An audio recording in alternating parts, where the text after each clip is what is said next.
Well, Cheerful, friendly, happy film. well, I remember I watched The Acts of Killing about 3 or 4 days before going out to Malaysia, and I was just it was incredible to see that world and how it sort of in some parts sort of still exists. What was your experience making this movie? Well,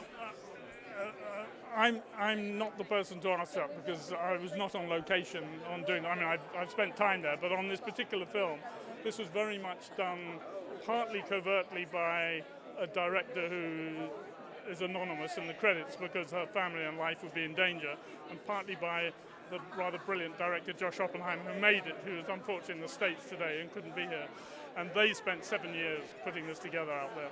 And that's I think, the world that nobody out there wanted to confront since 1965. It's been a kind of, we mustn't discuss this, we mustn't talk about this. So I think it's quite extraordinary. I mean, it's did you say you do know that area or not? Well, I do a bit now, but but I mean, it's incredibly bold filmmaking, and it was a real risk because I mean, at the beginning, it's almost glorifying the murders, and then fortunately, obviously, it goes sort of full circle. But there was always that chance that perhaps they wouldn't have that kind of realization that what they did was wrong. Was that always a bit also troubling you at all? And I think that particular point is the most sensitive and most, it's the most perceptive kind of area that we've had to deal with on that particular film, because what's happened on that is, sure, you're talking about killers and giving them airspace, giving them media publicity, if you like, about something that they are actually proud of.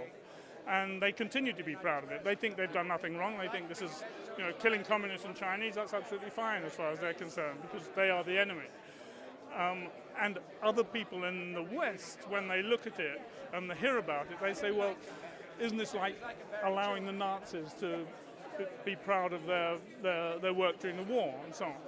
And I think the answer has to be on the way it's been received. It's been 100% received around the world as something that has opened people's eyes to the most extraordinary happenings that nobody knew about, and nobody looks at these people and glorifies what they've done, without exception. And it's affected what's happened in Indonesia.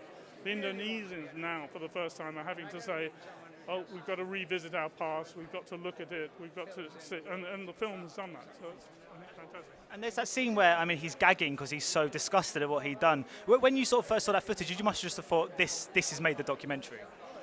Yeah, I mean, I have been working in this area with big sort of filmmakers for 30, 40 years.